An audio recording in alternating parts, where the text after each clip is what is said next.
ஹாய்ங்க. எல்லாம் எப்படி இருக்கீங்க? நான் வீடியோ போட ஸ்டார்ட் பண்ணதுலேருந்து என்கிட்ட எல்லோரும் கேட்குறது என்னென்னா, ப்ரோ யூகேக்கு வரலாமா? ஏன்னா நிறைய ரூல்ஸ் மாறி இருக்குது. நீங்கள் இங்கே இருக்கீங்களா, கொஞ்சம் ஷேர் பண்ணுங்க. நிறைய பேர் என்கிட்ட கேட்குறாங்க. சில பேர் வந்து மாஸ்டர்ஸ் பண்ண வரலாமா, இன்னும் சில பேர் வந்து பேச்சுலர்ஸ்க்கே வரலாமான்னு கேட்குறாங்க. நான் இங்கே யூகேக்கு வந்து 6 மந்த் ஆச்சு. ஸோ நான் எதுவுமே சுகர் கோட் பண்ணாமல் நான் உங்களுக்கு டேரெக்டாக சொல்கிறேன். நிறைய பேர் எதுக்கு யூகே வரணும்னு ஆசைப்படுவாங்க அப்படின்னா, ஒரு லைஃப் சேஞ்சிங் டிசிஷனாக இருக்கணும் அப்படிங்கிறதா வருவாங்க. பட் அந்த டிசிஷன் வந்து சரியான டிசிஷனா இல்லை அது பெரிய மிஸ்டேக்கா அப்படிங்கிறத நான் உங்களுக்கு சொல்ல போகிறேன். ஃபர்ஸ்ட், ஸ்டூடெண்ட் வந்து எதுக்கு யூகே வரும்னு ஆசைப்படுவாங்க அப்படின்னா, சில பேருக்கு அது ட்ரீம் கண்ட்ரியாக இருக்கலாம். இன்னும் சில பேருக்கு வந்து ஒரு இன்டர்நேஷ்னல் எக்ஸ்போஷருக்காக வரலாம். இன்னும் சில பேர் வந்து நம்ம லைஃப் எப்படியாவது மாறிடாதா அப்படிங்கிற இதுக்காக வரலாம். பட் என்னை பொறுத்தவரை கேட்டிங்கன்னா, இப்போ உங்களுக்கு நிறைய ரூல்ஸ் மாற்றிருக்காங்க. ஃபார் எக்ஸாம்பிள், ஃபஸ்ட்டு என்னோட வீடியோவில் பார்த்தீங்கன்னா அவங்க பேசியிருப்பாங்க. அவங்க வரும்போது பிஎஸ்டபிள்யூ அதெல்லாம் 2 இயர்ஸ் இருந்துச்சு. இப்போ நான் வரும்போது 2027க்கு அப்புறம் 2 இயர்ஸ்லேருந்து அது 1.5 இயர்ஸாக மாறப்போகுது. சரி, 2028லேருந்து உங்களுக்கு 2 இயர்ஸ், அதாவது போஸ்ட் ஸ்டடி ஒர்க் வீசா. அப்படின்னா என்னென்னா, இப்போ நான் வந்து படிச்சுட்டு இருக்கிறேன். படித்து முடிச்சுட்டு எனக்கு ஒரு 2 இயர்ஸ் டைம். அந்த 2 இயர்ஸ்க்குள்ளே நான் வேலை தேடி ஒரு ஸ்பான்சர்ஷிப் விசா வாங்கிட்டேன் அப்படின்னா நான் யூகேல ஸ்டே பண்ணலாம்.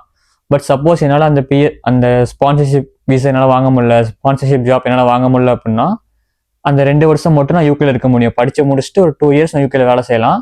அதுக்கப்புறம் திரும்ப இந்தியா போயிடணும். சப்போஸ் எனக்கு கிடைச்சிருச்சு அப்படின்னா நான் இங்கே ஸ்டே பண்ணுவேன். பட் அந்த ஜான் 2028லேருந்து என்ன ஆகுது அப்படின்னா, உங்களுக்கு அந்த 2 இயர்ஸாக இருக்கிறது வந்து 1.5 இயர்ஸாக மாறுது. அதாவது 24 மந்த்ஸுங்கிறது உங்களுக்கு 18 மந்த்ஸாக மாறுது. நீங்கள் கேட்பீங்க, ப்ரோ ஜஸ்ட் 6 மந்த்ஸ் தானே அப்படின்னு கேட்பீங்க.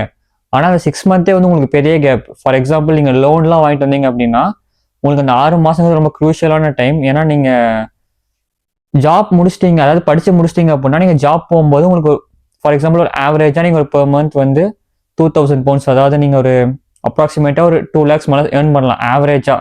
நீங்கள் ரொம்ப ஹார்ட் ஒர்க் பண்ணீங்க அப்படின்னா உங்களுக்கு அதுக்கு மேலே ஒரு 3 lakhs வரைக்கும் வரும். பட் நான் எதுக்கு சொல்கிறேன் அப்படின்னா, நீங்கள் லோன் போட்டு வரீங்க அப்படின்னா உங்களுக்கு இது ரொம்ப நீங்கள் பார்த்து வரணும். ஏன்னா அந்த 2 இயர்ஸுங்கிறது 1.5 இயர்ஸாக மாற்றிட்டானுங்க. சரி, நீங்கள் ஸ்பான்சர்ஷிப் ஜாப் வாங்கிட்டீங்க அப்படின்னா பிரச்சனை இல்லை. சப்போஸ் உங்களுக்கு வந்து ஸ்பான்சர்ஷிப் தடங்கல்கள் ஸ்பான்சர்ஷிப் ஜாப் வாங்க முடியல அப்படின்னா அவங்களுக்கு ரொம்பவே கஷ்டமாக போயிடும். ஸோ நீங்கள் ரொம்ப யோசிச்சு வாங்க. ஏன்னா அது உங்கள் லைஃப் சேஞ்சிங் டிசிஷனாக இருக்குமா, இல்லை வந்து ஒரு மிகப்பெரிய நீங்கள் எல்லாம் லைஃப் டைம் ரெகுலட்டாகவே மாறிடும் அது. ஸோ ஒன்று நம்ம கோர்ட்டுக்கு இந்த பக்கம் இருக்கலாம், இல்லை அந்த பக்கம் போயிடுவோம். ஸோ ரொம்ப யோசிச்சு வாங்க. இப்போ நான் வரும்போது இப்போ எனக்கெல்லாம் வந்து 2 இயர்ஸ் பிஎஸ்டபிள்யூ. இப்போ நீங்கள் வரும்போது என்ன ஆகும்னா 1.5 இயர்ஸாக மாறிடும். அதனால தான் நான் சொல்கிறேன். செகண்ட் வந்து மணி தான் ரொம்ப ரொம்ப முக்கியம். ஃபார் எக்ஸாம்பிள், சில பேர்லாம் வந்து எப்படி சொல்கிறது, சும்மா ஜாலியாக வரேன் ப்ரோ, எங்கள் அப்பாட்ட காசு இருக்குது அதனால வரலான்னு நினைக்கிறேன். அப்படி இருந்தீங்கன்னா நீங்கள் வந்து டூரிஸ்ட் விசா போட்டு வந்துடுங்களேன். டூரிஸ்ட் விசா போட்டு வந்தீங்கன்னா நீ ஜாலியாக எதுக்கு காலேஜ் ஃபீஸ் தேவையில்லாமல் ஒரு 20 lakhs ஸ்பெண்ட் பண்ணணும், அந்த இது தேவையே இல்லை. இல்லை ப்ரோ நான் படிக்கணும்னு வரேன் அப்படின்னா நீங்கள் ஓன் மணி இருந்துச்சுன்னா ஓன் மணி போட்டு வாங்க. ஏன்னா இப்போ நான் சொன்னேன்ல, நீங்கள் லோன் எடுத்து வந்தீங்க அப்படின்னா உங்களுக்கு இந்த பிஎஸ்டபிள்யூவே வந்து 2 இயர்ஸ் அப்படிங்கிறது 1.5 இயர்ஸாக மாறிடுச்சு. ஸோ உங்களுக்கு அது ஒரு பெரிய இம்பாக்டாக இருக்கும் அன்டில் நீங்கள் ஒரு ஸ்பான்சர்ஷிப் ஜாப் வாங்குற வரைக்கும். அதான், அதுக்கு மேலே என்ன சொல்ல எனக்கு தெரியல. அப்புறம் இப்போ நீங்கள் யூகே வரணும் அப்படிங்கிறது உங்களோட டிசிஷனாக இருந்தால் மட்டும் நீங்கள் வாங்க. ஃபார் எக்ஸாம்பிள், இல்லை எங்கள் அம்மா சொல்கிறாங்க, இந்த மாதிரி கன்சல்டன்சியில் சொல்கிறாங்க, இந்த மாதிரி போங்க, லோன்லாம் நாங்களே வாங்கி கொடுத்துருவோம், அடைச்சிடலாம் அப்படின்னு சொல்கிறாங்க அப்படின்னா அந்த மாதிரிலாம் நீங்கள் வராதிங்க. உங்களுக்காக தோணுதா நான் போய் படிக்கணும், உங்கள் இன்ட்ரெஸ்டோட தான் நீங்கள் வர முடியும். ஃபார் எக்ஸாம்பிள், உங்களுக்கு பிடிக்காத ஒரு ஃபீல்டில் இன்ட்ரெஸ்டே இல்லாமல் வேலை செஞ்சால் ஒன்றும் பண்ண முடியாது. ஸோ நீங்கள் பிடிச்சி நீங்கள் வந்தீங்க அப்படின்னா, எனக்கு அமௌண்ட்லாம் பிரச்சனை இல்லை ப்ரோ, நான் படிச்சிருக்கேன், எனக்கு நல்ல எக்ஸ்பீரியன்ஸ் இருக்குது, நான் பார்த்துப்பேன் அப்படின்னா நீங்கள் வாங்க. இந்த யூகே அப்படிங்கிறது யாருக்கு வந்து பொருந்தும் அப்படின்னா, நீங்கள் நிறைய பேர் பார்க்கலாம், நான் யூகே வந்தேன் வேலை வாங்கிட்டேன், நிறைய பேர் வேலை வாங்காமல் இருக்காங்க. அதுக்கு ஏன் காரணம் அப்படின்னா, அவங்க படிக்கல அப்படின்னு இல்லை, அவங்க நல்லா படிச்சிருப்பாங்க. பட் அவங்க அந்த எக்ஸ்பீரியன்ஸ் அப்படிங்கிறது வந்து அவங்களுக்கு ரொம்ப ரொம்ப முக்கியம். அவங்க பார்க்கறதே அதுதான். ஃபார் எக்ஸாம்பிள், நீங்கள் பேச்சுலர்ஸ் முடிச்சுட்டு ஒரு 2 இயர்ஸ் ஒரு 3 இயர்ஸ் இங்கே வேலை செஞ்சுருக்கீங்க, அந்த ஃபீல்டு ஒரு எக்ஸ்பீரியன்ஸ் இருக்குது, அதே கோர்ஸை நீங்கள் திரும்பி இங்கே வந்து மாஸ்டர்ஸ் பண்ணுறீங்க அப்படின்னா உங்களுக்கு கன்ஃபார்மாக வேகன்சி ஜாப் கிடைக்கும். ஃபார் எக்ஸாம்பிள், இங்கெல்லாம் வந்து அந்த சிஎஸ்சி சொல்கிறாங்க, கம்ப்யூட்டர் சயின்ஸ்லாம் வந்து நிறைய ஸ்கோப் இருக்குது.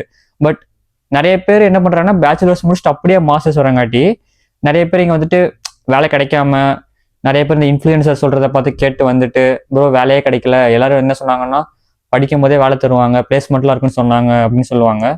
அது எதுக்கு அப்படின்னா உங்களுக்கு எக்ஸ்பீரியன்ஸ், அதான் சொல்கிறேன்ல, அந்த எக்ஸ்பீரியன்ஸ் தான் ரொம்ப ரொம்ப முக்கியம். நீங்கள் சப்போஸ் எப்படி சொல்கிறது, படித்து முடிச்சிட்டீங்க, படித்து முடிச்சு ஒரு 2 இயர்ஸ் வந்து நான் இந்த மாதிரி ஒரு ஸோ கம்பெனியில் வந்து நான் இந்த பொசிஷனில் வேலை செஞ்சேன் அப்படின்னு சொல்லிட்டு உங்களுக்கு அந்த ஸ்கில்ஸ் எக்ஸ்பீரியன்ஸ்லாம் இருந்துச்சு அப்படின்னா உங்களுக்கு ஆட்டோமேட்டிக்காக ஜாப் தருவாங்க.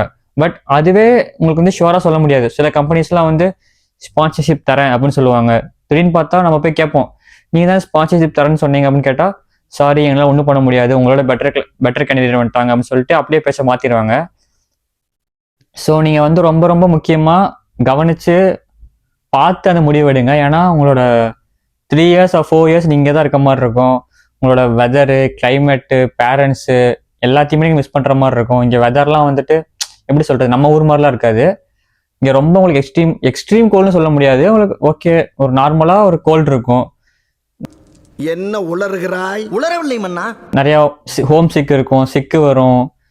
முடிஞ்ச அளவுக்கு நீங்களாம் எல்லாம் யோசிச்சு ப்ரிப்பேர் ஆகிட்டு வந்திருக்கீங்க. ஏன்னா இது நம்ம ஒன்றும் பக்கத்து ஊருக்கோ பக்கத்து ஸ்டேட்டுக்கோ போகலாம், நம்ம வேற கண்ட்ரிக்கே வரோம். நம்ம நினச்சா கூட திரும்பி போக முடியாது. ஃபார் எக்ஸாம்பிள் உடம்பு முடியல அப்படின்னா நம்மளே தான் பார்த்துக்கணும். நீங்கள் ஃப்ரெண்ட்ஸாக வரீங்கன்னா பிரச்சனை இல்லை, நீங்கள் ஜாலியாக ரூம் எடுத்துகிட்டு ஷேர் பண்ணிவிட்டு உங்களுக்கு அந்த அக்காமடேஷன் எல்லாமே உங்களுக்கு பாதியாக குறைஞ்சிரும். நீங்கள் தனியாக வரீங்க அப்படின்னா உங்களுக்கு வந்துட்டு எல்லாமே டபுள் மடங்கு இருக்கும். இப்போ எனக்கு உடம்பு முடியல அப்படின்னா நான் தான் பார்த்துக்கணும். எனக்கு பசிக்குதுன்னா நான் தான் செய்யணும். யாரும் வந்து செஞ்சு கொடுத்து சாப்பிடுப்பா அப்புறம் சொல்ல மாட்டாங்க. ஸோ உங்களுக்கு படிக்கிறது மட்டும் இல்லை, நீங்கள் மற்ற எல்லாத்தையும் சுற்றி பார்க்கணும். நம்மளால சமைக்க முடியுமா, நம்ம வெதரில் நமக்கு ஒத்துக்குமா, நம்மளை நம்ம பார்த்துக்க முடியுமா, நமக்கு இங்கே எப்படி இருக்க போகுது, நம்ம யாருன்னே தெரியாது ஊர், இங்கே வந்து எவ்வளோ கஷ்டப்பட போகிறோம், நல்லதும் நடக்கும் கஷ்டமும் நடக்கும். ஸோ நம்ம வந்து ஃபர்ஸ்டே வந்து ஃபியூச்சரிஸ்டிக்காக யோசிக்கணும். எல்லாரும் போகிறாங்க ஸோ நானும் போகணும் அப்படின்னு நினச்சி யாரும் வராதிங்க. உங்களுக்கு என்ன தோணுது, நான் போனால் சக்சீட் ஆவேன், எனக்கு எக்ஸ்பீரியன்ஸ் இருக்குது அப்படின்னா மட்டும் வாங்க. எக்ஸ்பீரியன்ஸ் இல்லாமல் எல்லாரும் போகிறாங்க ப்ரோ, எனக்கு எப்படியாவது காசு சம்பாதிக்கணும், அப்படி எப்படியாவது காசு சம்பாதிக்கணும், உங்களுக்கு இங்கே வரணும்னு இல்லை, உங்களுக்கு நிறையா கண்ட்ரிஸ் இருக்குது. நான் ஏன் யூகே வந்தேன் அப்படின்னா, ஃபார் எக்ஸாம்பிள் இப்போ யூகே ஆஸ்திரேலியா இருக்குது அப்படின்னா உங்களுக்கு யூகேல வந்து 1 இயர் கோர்ஸ் மாஸ்டர்ஸு, இங்கே 2 இயர்ஸ் இருக்குது யூகேல. எப்படின்னா யூகேல 1 இயர்ஸ் எப்படின்னா உங்களுக்கு நார்மலாக சில இதெல்லாம் 1 இயர்ஸ் இருக்கும். இப்போ நான் படிக்கிற கோர்ஸ் 1 இயர்ஸ் இருக்குது, 2 இயர்ஸ் இருக்குது. அது எப்படின்னா ஃபர்ஸ்ட் இயர் வந்து உங்களுக்கு ஸ்டடீஸ் முடிஞ்சிடும். செகண்ட் இயர் என்னன்னா பிளேஸ்மெண்ட், அதாவது சாண்ட்விச் பிளேஸ்மெண்ட் சொல்லுவாங்க. உங்களுக்கு அது பிளேஸ்மெண்ட் மாதிரி இருக்காது, ஜஸ்ட் ஒரு இண்டஸ்ட்ரியல் எக்ஸ்பீரியன்ஸ் மாதிரி. நிறைய கம்பெனிஸ் வரும். அது எப்படி சொல்றது, நிறைய பேர் என்ன பண்ணுவாங்கன்னா எக்ஸ்பீரியன்ஸை பார்த்தா அவங்களுக்கு வந்து குவாலிஃபை பண்ணுவாங்க. நீங்கள் எக்ஸ்பீரியன்ஸே இல்லாமல் வந்துட்டு பிளேஸ்மெண்ட் வேணும் அப்படின்னா கொஞ்சம் கஷ்டம் தான். ஸோ அதெல்லாம் பார்த்து வாங்க. இதே ஆஸ்திரேலியா பார்த்தீங்க அப்படின்னா இங்கே 20 lakhs அதே உங்களுக்கு வந்து ஆவரேஜாக அங்கே 40 lakhs to 50 lakhs அந்த மாதிரிலாம் இருக்கும் ரேஞ்சு. ஸோ நிறைய ஸ்டூடெண்ட்ஸ் அதனால தான் ஆஸ்திரேலியா பக்கம் யூகே வராங்க. உங்களுக்கு யூகே மட்டும் இல்லை, இன்னும் யூரோப்பியன் கண்ட்ரிஸ் நிறையா இருக்குது, ஜெர்மனி இருக்குது, ஃப்ரான்ஸ் இருக்குது. நிறைய பேர் என்ன பிரச்சனைனா அவங்களுக்கு வந்து லாங்குவேஜ் பேரியர், அதனால தான் போகாமல் இருக்காங்க. இல்லை ப்ரோ ஜெர்மன் கற்றுக்கணும், அதெல்லாம் அவ்வளோ பிரச்சனைலாம் இல்லை. உங்களுக்கு அந்த கற்றுக்கக்கூடிய கெப்பாபிலிட்டி, அந்த இன்ட்ரெஸ்ட் இருந்தாலே போதும், நீங்கள் வந்து சக்சீடாக இருக்கு. நிறைய பேர் என்ன பண்ணுறாங்கன்னா யூகே நிறைய பேர் வராங்க, என் ஃப்ரெண்ட்ஸ்லாம் இருக்காங்க, சொந்தக்காரங்க இருக்காங்க, ரிலேட்டிவ்ஸ் இருக்காங்க. சொந்தக்காரங்க ரிலேட்டிவ்ஸ் ஒன்று தான் இருக்காங்கன்னு சொல்லிட்டு வராங்க. பட் அது வந்து எப்படி சொல்கிறது, என்னோட ஓன் இதில் சொல்கிறேன், நான் வந்து அனுபவிச்சதில் சொல்கிறேன். நான் வந்து அது ரொம்ப நீங்கள் ரெக்ரெட் பண்ணுவீங்க லைஃப்பில். அவங்க சொன்னாங்க இவங்க சொன்னாங்க அப்படின்னு. அப்போல்லாம் நம்பி யாரையும் வராதிங்க. இங்கே யார் இருந்தாலும் உங்களை நீங்கள் தான் பார்த்துக்கணும்.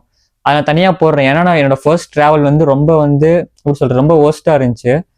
அதை நான் தனியாக ஒரு வீடியோவாக போடுறேன். ஏன்னா நான் பண்ண தப்பெல்லாம் நீங்கள் பண்ணக்கூடாது அப்படிங்கிறதுக்காக. அவங்க இருக்காங்க ப்ரோ, இவங்க இருக்காங்க அப்படி சொல்லிட்டு நீங்கள் வராதிங்க. வந்தீங்க அப்படின்னா நீங்கள் தான் கஷ்டப்படுவீங்க. என்ன நான் பார்த்துப்பேன், எனக்கு நான் இருக்கேன் அப்படின்னு நினச்சி வந்தீங்கன்னா ஓகே. ஃபார் எக்ஸாம்பிள் எனக்கு மணி மேட்ரு இல்லை, திருப்பி அதை ஏன் சொல்கிறேன்னா இங்கே ரொம்ப ரொம்ப முக்கியங்கிறது வந்து மணி தான். சொல்லுவாங்க காசு பண்ணலாம் என்னடா அப்படின்னு யோசிப்பீங்க. பட் இங்கே ரொம்ப ரொம்ப முக்கியம் அது. நீங்கள் வந்து எவ்வளோதான் லோன் எடுத்து வந்தீங்க திருப்பி அடைச்சிக்கலாம்னு நிறைய பேர் சொல்லுவாங்க. கன்சல்டன்சிலாம் போனீங்கன்னா நாங்களே வாங்கி தரோம் லோனு, திருப்பி நீங்கள் அடைச்சிடலாம், 2 வருஷம் வேலைக்கு போனால் நீங்கள் ஈஸியாக அடைச்சிடலாம் அப்படின்னு சொல்லுவாங்க. ஆனால் அந்த கஷ்டம்னு உங்களுக்கு மட்டும்தான் தெரியும். நீங்கள் வந்து ஒரு நல்ல ஜாப் போகிற வரைக்கும், சப்போஸ் நீங்கள் ஒரு நல்ல ஜாப் போயிட்டீங்கன்னா பிரச்சனை இல்லை, அடைச்சிடலாம் ஈஸியாக. பட் நான் என் கண் கூட நிறைய பேரை பார்க்குறேன், நிறைய பேர் வந்து கஷ்டப்படுறாங்க. நான் கேட்கும்போது என்ன சொல்கிறாங்கன்னா, ப்ரோ இந்த மாதிரி சொன்னாங்க ப்ரோ, கன்சல்டன்சியில் வந்து இந்த மாதிரி வந்து என்கிட்ட சொன்னாங்க, லோன் வாங்கி தரேன் நீங்களே அடைச்சிடலான்னு சொன்னாங்க, இங்கே வந்து பார்த்தா தான் தெரியுது ரியாலிட்டி என்னன்னு சொல்லிட்டு அவங்க கிட்ட வந்து சொல்லும்போது எனக்கு ஒரு மாதிரி கஷ்டமாக இருக்குது. ஸோ அதெல்லாம் பார்த்து பிளான் பண்ணி வாங்க, வரலாமா வேணாமான்னு சொல்லிட்டு. இதனால தான் நான் வந்துட்டு திரும்ப திரும்ப சொல்கிறது வந்து மணி தான் ரொம்ப முக்கியம். நெக்ஸ்ட் வந்து பார்ட் டைம். இப்போ நீங்கள் பார்ட் டைம் எடுத்துக்கிட்டிங்கன்னா உங்களுக்கு உடனே வந்து வேலை கிடைக்குமா அப்படிங்கிறது நிரந்தரம் கிடையாது. ஃபார் எக்ஸாம்பிள் நான் வந்த புதுசில் நான் 20 டேஸ்ல எனக்கு பார்ட் டைம் கிடைச்சிருச்சு. நான் வந்த ஃபர்ஸ்ட் நாள் லேண்ட் ஆனதுலேருந்து ஃபர்ஸ்ட் 2 நாள் என்னால் வெளியே போக முடியல. அது ஏன்னா ரீசன் சொல்கிறேன், தனியாக ஒரு வீடியோவில் சொல்கிறேன் என்னோட ஃபர்ஸ்ட் ட்ராவல் எப்படி இதாச்சுன்னு. என்னோட ஃபர்ஸ்ட் 2 டேஸ் வந்து வெளியே போக முடியல. நான் எப்போ 3rd டே வெளியே வர ஆரம்பிச்சனோ அந்த நாள்லேருந்து நான் ஒவ்வொரு கடையாக வாக்கின் போனேன். அப்புறம் வந்துட்டு ரெஸ்யூம் எடுத்துட்டு ஆன்லைனில் அப்ளை பண்ணேன், இண்டீனில் அப்ளை பண்ணேன், லிங்க்டின்ல அப்ளை பண்ணேன். எனக்கு என்னென்ன பிளாட்ஃபார்ம் தெரியுமோ எல்லாத்தையும் அப்ளை பண்ணேன். ஆன்லைன் ஜாப்ஸு எல்லாத்துக்கும் அப்ளை பண்ணேன். எனக்கு ஃபர்ஸ்ட் ஒரு 1 வீக் 2 வீக்ல வந்து கஷ்டமா இருந்துச்சு, என்னடா இன்னும் வேலை கிடைக்கலையே அப்படின்னு. பட் நான் ரேண்டமாக ஒரு நாள் வந்து ஒரு ஷாப்புக்கு போனேன், தமிழ் ஸ்டோர் ஒன்று இருக்கும், அங்கே போனேன். அங்கே போகும்போது ஒரு அண்ணா வந்து தமிழ் அண்ணா ஒருத்தர் இருந்தார். அவர் தான் அந்த கடைக்கு ஓனர். அவர் வந்து பார்த்துட்டு என்னப்பா தம்பி தமிழான்னு கேட்டார். ஆமாண்ணா அப்படின்னு. அவர் வந்துட்டு சரிப்பா என்ன பார்ட் டைம்லாம் கிடைச்சிருச்சா அப்படின்னாரு. இல்லைண்ணா ஒன்றும் வாங்கலண்ணா கிடைக்கலண்ணா அப்படின்னு. சரிப்பா நம்பர் நோட் பண்ணிக்க, நான் ஒரு கடையை கூப்பிட்டு சொல்கிறாங்க, போப்பா அங்கே வேகன்சி இருக்கு போப்பான்னாங்க. ஸோ நான் அதை ஏன் சொல்கிறேன் அப்படின்னா, உங்களுக்கு வந்து ரெஃபரன்ஸுங்கிறது ரொம்ப ரொம்ப முக்கியம். நீங்கள் எப்படி கம்யூனிகேட் பண்ணுறீங்க, எப்படி உங்கள் நெட்ஒர்க்கை க்ரோ பண்ணுறீங்க. நீங்கள் பார்ட் டைம் எடுத்துக்கிட்டா வேலை கிடைக்கலையேன்னு சொல்லிட்டு சும்மா ஆன்லைனில் மட்டும் பண்ணுறது கிடையாது. நீங்கள் வந்து நடந்து போகணும், ஒவ்வொரு கடையாக போகணும், நிறைய இடத்துக்கு ஏறி இறங்கணும். நீங்கள் வந்து நல்லா ஊரில் எப்படின்னு தெரியுமா, நான் இந்த வேலை செய்யணுமா அந்த வேலை செய்யணுமா. இது வந்து நீங்கள் வேலை செய்கிறது தப்பே கிடையாது. ஜஸ்ட் நீங்கள் போகிறீங்க அப்படின்னா உங்களுக்கு காசு கிடைக்க போகுது. இந்த காசை வச்சு நீங்கள் வந்து உங்களோட லிவிங் எக்ஸ்பென்ஸ் இது பண்ணலாம், ஃபுட்டுக்கு இது பண்ணலாம், உங்களோட காலேஜ் ஃபீஸை நீங்கள் ஸ்பெண்ட் பண்ணலாம். ஃபார் எக்ஸாம்பிள் நீங்கள் வந்து 20 வீக்ஸ் வரை வேலை செய்யலாமா, பெர் ஹாருக்கு வந்து 12.21, மினிமம் 12.21. நீங்கள் எக்ஸ்பீரியன்ஸாக இருந்தீங்க அப்படின்னா சில ஜாப்ஸ்லாம் வந்து உங்களுக்கு 14 தருவாங்க, சில ஜாப் 15 தருவாங்க. 12.21 தான் நம்ம ரவுண்டாக 12ன்னு வச்சுக்கலாம். 12ன்னு வச்சு 20 ஹவர்ஸ் போட்டிங்கன்னா கூட per வீக்குக்கு 240 pounds. பெர் வீக்கே 240 poundsனா உங்களுக்கு per month வந்து 240 into 4 ஒரு அப்ராக்சிமேட்டாக ஒரு 980 சம்திங் வச்சுக்கோங்க. 960 வரும். ஸோ 960 poundsனா கூட உங்களுக்கு 1 lakh வரும். இது ஏன் நான் சொல்கிறேன்னா, 1 lakh சம்பாதிக்கலாங்கிறதுக்காக நான் சொல்லலை. நீங்கள் அதை வச்சுட்டு உங்களோட அக்காமடேஷன் ஃபீஸ் இது பண்ணலாம், லிவிங் எக்ஸ்பென்ஸ், காலேஜ் ஃபீஸ் கட்டலாம், ஃபுட்டுக்கு செலவு பண்ணலாம். அதனால தான் சொல்கிறேன், நீங்கள் வந்துட்டு இந்த வேலைலாம் செய்யணுமா அப்போல்லாம் யோசிக்காதீங்க. எந்த வேலையுமே வந்து மோசமான வேலைன்னு கிடையாது. நீங்கள் நிறைய பேர் பார்த்தீங்கன்னா கிராசரிஸில் வேலை செய்வாங்க, ரெஸ்டாரண்ட்ஸில் வேலை செய்வாங்க, வேர் ஹவுஸில் வேலை செய்வாங்க. நிறைய பேர் அங்கே வந்து சொல்லுவாங்க, நான்லாம் அங்கே ராஜா மாதிரி இருந்தேன். இருந்தா என்ன இல்லாட்டி என்ன, நம்ம இங்கே வந்தால் வேலை செஞ்சாதான் நமக்கு சாப்பாடு. ஸோ நீங்கள் சில பேர் என்ன பண்ணுறாங்கன்னா வராங்க வேலை செய்கிறாங்க, அதையே ஃபுல் டைம் வேலையை பார்த்துட்டு யாருமே காலேஜுக்கு வர மாட்டாங்க. அதான் பண்ணுற மிகப்பெரிய தப்பு. ஸோ காலேஜுக்கு வராமல் நடத்துகிற கிளாஸும் புரியாமல் அவங்களுக்கு, அதுக்கப்புறம் பிளேஸ்மெண்ட்டில் போய் கொஸ்டின் கேட்குறப்ப ஒன்றுமே தெரில அப்படின்னு என்ன பண்ண முடியும். ஸோ நீங்கள் கிளாஸுக்கும் போகணும். நான் என்ன சொல்கிறேன்னா, நீங்கள் பார்ட் டைம் போகிறீங்களா 20 hours ஓகே, சரி மிஞ்சி போனால் நிறைய பேர் கேஷ் இன் போவாங்க, ஒரு 24 25 ஓகே. பட் சில பேர்லாம் வந்து 50 60 இப்போ வீக்கே நீங்கள் 60 போகும்போது அப்படி நீங்கள் கிளாஸ் அட்டன் பண்ணுவீங்க. கிளாஸுக்கு யாரும் வரதில்லை, ஆன்லைன் கோடிங் ஆட்டி எல்லாரும் ஈஸியாக ஷேர் பண்ணிடுறாங்க. ஸோ நீங்கள் பார்ட் டைம் பண்ணுறீங்க அப்படின்னா 20 hours per வீக்னா 20 hours மட்டும் பண்ணுங்க. சரி இல்லை ப்ரோ கொஞ்சம் கஷ்டம் ப்ரோ அப்படின்னா நீங்கள் ஒரு 25 30 வரைக்கும் ஓகே. அதுவும் நான் வந்து அதை நான் ப்ரொமோட் பண்ணுறதுக்காக சொல்லலை, சில பேர்லாம் வந்து கஷ்டப்படுவாங்க, அதனால நான் சொல்கிறேன். பட் என்ன கேட்டால் 20 hours தான். ஏன்னா நீங்கள் சப்போஸ் மாட்டினீங்க, போலீஸ்லாம் கண்டுபிடிச்சாங்க, நீங்கள் உங்கள் ஃப்ரெண்ட்ஸ்ட்டு யாராச்சும் வந்து இந்த மாதிரி நான் கேஷ் இன் போகிறேன் 30 hours நான் வேலை செய்கிறேன்னு சொன்னீங்கன்னு வச்சுக்கோங்களேன், அவனுக்கு ஃபர்ஸ்ட்டாக வந்து ஜெலசி, அவங்களுக்கு சரியாக பொறாமப்படுவாங்க. அவங்க போயிட்டு ஈஸியாக போலீஸை சொல்லிடுவாங்க. ஸோ போலீஸ் கண்டுபிடிச்சாங்க அப்படின்னா உங்களுக்கு வீசாவை ப்ரீச் பண்ணிட்டு உங்களுக்கு திருப்பி வந்து இந்தியாவே அனுப்பிச்சி விட்ருவாங்க. ஸோ உங்களோட ஃபீஸ் வேஸ்ட்டு, நீங்கள் திருப்பி லோன் எப்படி கட்டிடணும் உங்களுக்கே தெரியாது.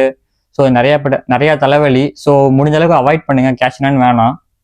ஸோ இதுதான் நான் பார்ட் டைம் வந்து உங்களுக்கு போகலாம். ஏன்னா நாங்கள் ஃபர்ஸ்ட் அந்த 1 year வந்து ஸ்டூடெண்ட்டாக இருக்கும்போது பார்ட் டைம் போயிட்டு ஏர்ன் பண்ணிட்டு நீங்கள் பிளேஸ்மெண்ட் நல்லா பிளேஸ் ஆகிட்டு நல்ல ஜாப் போனீங்கன்னா நீங்கள் ஈஸியாக லோன் அடிச்சிடலாம். ஸோ அது உங்களுக்கு கவலை இல்லை. ஆனால் இப்போ என்ன பிரச்சனைனா, உங்களுக்கு அந்த ஜாப் தேடக்கூடிய அந்த இயர்ன்னு இருக்குல்ல, இந்த PSW போஸ்ட் ஸ்டடி ஒர்க், அந்த இயர் வந்து உங்களுக்கு 2 yearsலேருந்து 1.5 years மாற்றிட்டாங்க. அதுதான் உங்களுக்கு மிகப்பெரிய பிரச்சனை. நீங்கள் வந்து அந்த 1.5 yearsக்குள்ளே நீங்கள் ஜாப் தேடணும். ஜாப் கிடைக்கல அப்படின்னா நீங்கள் திருப்பி இந்தியாவுக்கு போகிற போது தான் இருக்கும் 1.5 yearsக்கு அப்புறம். நான் வந்து உங்களை டிமோட்டிவேட் பண்ணணும் அப்படிலாம் சொல்லலை. ஏன் சொல்கிறேன் அப்படின்னா, அவனுங்க யூகேல இப்போ எப்படி இது பண்ணிட்டாங்கன்னா, நிறைய பேர் வந்துட்டு இன்டர்நேஷ்னல், இங்கே நீங்கள் பார்த்தீங்கன்னா யூகேவோட பாப்புலேஷனாக கொஞ்சம் குறைஞ்சிட்டு இன்டர்நேஷ்னல் பாப்புலேஷன் கொஞ்சம் அதிகமாகிட்டே வருது. ஸோ அதை அவங்க அவங்களால கம்ப்ளீட்டாக ரெடியூஸ் பண்ண முடியாது. ஏன்னா அவங்க ஏர்ன் பண்ணுறதே நம்மளே வச்சு தான். ஸோ அவங்க அப்படி கம்ப்ளீட்டாக ரெடியூஸ் பண்ண மாட்டாங்க. இந்த மாதிரி ரூல்ஸ் போடுவாங்க. நிறைய ரூல்ஸ் மாற்றும் போது போன இயரோட இந்த வருஷம் கொஞ்சம் குறைஞ்சிருச்சு இன்டேக். ஜான் இன்டேக்லாம் நீங்கள் நிறைய பேர் வந்து செப்டம்பர் இன்டேக்காக பார்த்துட்டு இருப்பீங்க, எப்படி யூகே வரலாம் அப்படின்னு. இன்னும் நிறைய பேர் என்ன பண்ணுறீங்கன்னா, பேச்சுலருக்காக வரலாம்னு யோசிக்கிறீங்க. பேச்சுலர்ஸ்க்காக தயவு செஞ்சு வந்துடாதீங்க. ஏன்னா இங்கே ஃபர்ஸ்ட் மாதிரி எதுவுமே கிடையாது. இந்த பிஆர் ரூல்ஸு, விசா ரூல்ஸு, இங்கே பிஆர் ரூல்ஸே வந்து மாற்றிட்டாங்க. ஃபார் எக்ஸாம்பிள் நீங்கள் ஃபர்ஸ்ட்லாம் ஒரு 3 இயர்ஸ் 5 இயர்ஸ் இருந்தாலே வாங்கலான் இருந்துச்சு. இப்போ எப்படின்னா நீங்கள் 3 இயர்ஸ்லேயே வாங்கலாம். ஆனால் நீங்கள் வந்து அதுக்கே வந்து ஒரு சர்டைன் அமௌண்ட் ஆஃப் பவுண்ட்ஸ் நீங்கள் ஏர்ன் பண்ணணும். ஒரு இயருக்கு வந்து ஒரு 50,000 பவுண்ட்ஸு அப்படி ஏர்ன் பண்ணீங்கன்னா 3 இயர்ஸில் வாங்கிடலாம். இல்லை ஒரு 40,000 பவுண்ட்ஸ் 5 வருஷம் ஆகும், ஒரு 10 வருஷம். இந்த மாதிரி வந்து அவனுங்க கேட்டகரியை மாற்றிட்டே போடுறாங்க. நீங்கள் அவ்வளோ இங்கே வந்துட்டு பிஆர் பிளான்லாம் வந்தீங்கன்னா சுத்தமாக வேஸ்ட்டு. வரோம், ஒரு எக்ஸ்பீரியன்ஸ் கெயின் பண்ணிக்கிறோம், ஒரு இன்டர்நேஷனல் எக்ஸ்போசர் கிடைக்கிது, வரீங்க, அவ்வளோதான், அதோட முடிச்சிருங்க. நீங்கள் பிஆர் பிளானோட வரீங்க அப்படின்னா உங்களுக்கு வேற ஏதாவது கண்ட்ரிஸ் பார்த்து போகிறதா நான் பெட்டராக சொல்லுவேன். இங்கே வந்துட்டு அப்புறம் வந்துட்டு இந்த மாதிரி வீடியோ பார்த்தேன், அவர் பார்த்தேன் அப்படின்னா அந்த வீடியோஸ் அவங்க போட்டு ஒரு 3 இயர்ஸ் 2 இயர்ஸ் முன்னாடி இருக்கும். நீங்கள் அந்த டேட் பார்க்காம, ஃபார் எக்ஸாம்பிள் ஒரு ஸோ யூடியூபர் வந்து போட்டிருக்காங்க அப்படின்னு பார்த்தீங்கன்னா அது வந்து 3 இயர்ஸ் 2 இயர்ஸ் பிஃபோர் இருக்கும். நீங்கள் அந்த டேட் செக் பண்ணுங்க, கரண்ட் அப் டு டேட்ல இருக்கா அந்த வீடியோஸ்லாம். நீங்கள் வந்து நெட்டில் பாருங்க. ஏன்னா சில பேர்ல இப்போ நானே சொல்கிறேன் அப்படின்னா நான் ரேண்டமாக சொல்லிட்டு போயிடுவேன்னு சொல்லிட்டு உங்களுக்கு தெரியாது. அது சரி இவன் சொல்கிறான்னு சொல்லி நம்பி நீங்கள் பட்டி கேட்டுட்டு நீங்கள் பட்டி வந்துடுவீங்க. ஆனால் நீங்கள் வந்து ரிசர்ச் பண்ணாமல் வர்றது உங்களுக்கு தான் பெரிய லாஸ். இப்போ நான் பேசுகிறேன் அப்படின்னா நான் பாட்டு சும்மா பேசிட்டு போயிடுவேன். கேமரா இருக்குது, நான் ஒரு ஆள் இருக்கிறேன், சும்மா பேசுகிறேன், ரெக்கார்ட் பண்ணுறேன், எடிட் பண்ணி போடுறேன், அவ்வளோதான் முடிஞ்சு. ஆனால் அஃபெக்ட் ஆகிறது யாரு? நீங்கள் தான். ஸோ நீங்கள் வந்து பார்த்து வரணும். இப்போ வந்தால் நல்லா இருக்குமா இருக்காதா, வரலாமா வர வேணாமா, ரூல்ஸ்லாம் எப்படி இருக்குது, அப் டு டேட்ல இருக்குதா. இப்போ நான் பேசிட்டு இருக்கேன்னா நான் வீடியோ போடும்போது கூட ஒரு ரூல்ஸ் மாறலாம். ஸோ நீங்கள் வந்து எப்போவுமே கரண்ட் அஃபேர்ஸ்லாம் பாருங்க, வரலாமா வேணாமான்னு சொல்லிட்டு.